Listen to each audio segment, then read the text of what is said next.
আসসালামু আলাইকুম আমার প্রাণপ্রিয় দূরপ্রবাসের ভাই এবং বোনেরা আর আমার বাংলাদেশের প্রাণপ্রিয় ভাই এবং বোনেরা, আপনাদের কাছে একটাই দাবি, এই তত্ত্বাবধায়ক সরকার দিয়া বাংলাদেশ চলতো না। আমরা জনগণেদের দাবি স্লোগান দাও যে নতুন করে নির্বাচন হোক, বাংলাদেশের মাধ্যমে নতুন প্রধানমন্ত্রী হোক। এই তত্ত্বাবধায়ক সরকার কি করতেছে? শেখ হাসিনা পদত্যাগ করছে, 1 মাসের উসাত হইছে, কোথায় দেশ ঠিক হইছে? কালকে একটা প্রকাশ্যে ছেলেরে খুন করছে। কি করতে পারছে পুলিশ বাহিনী? কি করতে পারছে সেনাবাহিনী? কি করতে পারছে আর্মি বাহিনী? কি করতে পারতেছে মিলিটারিরা? কি করতে পারছে নৌবাহিনী?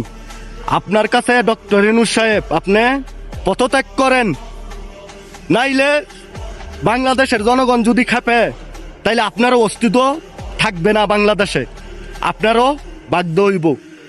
আপনার কাছে আমাদের বাংলাদেশের সাধারণ জনগণের দাবি, আপনি প্রকাশ্যে যারা এই ছেলেটারে খুন করছে তাদেরকে আইনের মাধ্যমে আইনা চৌরাস্তার মোড়ের মাধ্যমে প্রকাশ্যে জনগণের সামনে ফাঁসি দিয়ে মারবেন, তাইলে বাংলাদেশ কিছু একটা সিধা হইব। তো আমার বাংলাদেশের সাধারণ জনগণেরা আর আমার দূরপ্রবাসের প্রাণপ্রিয় ভাই বোনেরা, আমার কথা যদি আপনারা লাগু হয়ে থাকেন, আমার ক্ষমার দৃষ্টিতে দেখবেন, কারণ আমার মাথা এখন ঠিক নাই। আমার পক্ষ থেকে আপনাদেরকে জুম্মা মুবারক এবং আসসালামু আলাইকুম।